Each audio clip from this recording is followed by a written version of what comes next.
স্বামীকে দাফন করার সময় দীপুমণির মেয়ের গায়ে বাজেভাবে হাত দেওয়ায় হঠাৎ রেগে গেলেন সাবেক শিক্ষামন্ত্রী ডাক্তার দীপুমণি। মুহূর্তেই তিনি অগ্নিমূর্তি ধারণ করেন। ভিউয়ার্স, পুরো ভিডিওটি শুরু থেকে শেষ পর্যন্ত দেখে অবশ্যই আপনার মতামতটি জানিয়ে দিন। সাবেক শিক্ষামন্ত্রী ডাক্তার দীপুমণির স্বামী সুপ্রিম কোর্টের জ্যেষ্ঠ আইনজীবী তৌফিক নওয়াজের বনানী কবরস্থানে দাফন চলাকালীন এক অনাকাঙ্ক্ষিত ঘটনা সামাজিক যোগাযোগ মাধ্যমে এখন ব্যাপক আলোচনার সৃষ্টি করেছে। দাফনের শেষ মুহূর্তে উপস্থিত এক ব্যক্তির উপর ডাক্তার দীপুমণি হঠাৎ ক্ষুব্ধ হয়ে যান। নেটদুনে ঘটনাটির নানান ব্যাখ্যা ছড়িয়ে পড়লেও ভিডিওটি সূক্ষ্মভাবে পর্যবেক্ষণ করলে এর পেছনের ভিন্ন এক মাতৃত্ববোধের ছবি ফুটে উঠেছে।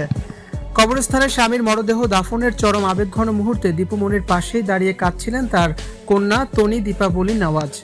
দাফনের অংশ নিতে আসা মানুষের অতিরিক্ত ভিড়ে তৈরি হয় হুড়োহুড়ি ও ধাক্কাধাক্কি। এ সময় ভিড়ের মধ্যে এক ব্যক্তি না বুঝেই দীপুমণির মেয়ের বেশ কাছাকাছি চলে আসেন এবং গায়ে ধাক্কা লাগার মতো পরিস্থিতির সৃষ্টি হয়ে যায়। প্রিয় জীবনসঙ্গীকে হারানোর শোকে বিহ্বল থাকা সত্ত্বেও নিজের সন্তানের প্রতি এমন অনাকাঙ্ক্ষিত ধাক্কা বা স্পর্শ চোখ এড়ায়নি দীপুমণির। মেয়ের নিরাপত্তার বিষয়টি নিশ্চিত করতে এবং ভিড়ের হাত থেকে তাকে বাঁচাতে দীপুমণি তাৎক্ষণিক ক্ষুব্ধ প্রতিক্রিয়া ব্যক্ত করেছেন। তিনি কঠোর সুরে ওই ব্যক্তিটিকে সরে যেতে বাধ্য করেন এবং হাত দিয়ে তাকে দূরে ঠেলে দেন। সামাজিক যোগাযোগ মাধ্যমে ঘটনা নিয়ে রাজনৈতিক বিদ্বেষ বা পুরনো শত্রুতার যেসব গুঞ্জন তোলা হচ্ছে তার কোনো ভিত্তি পাওয়া যায়নি।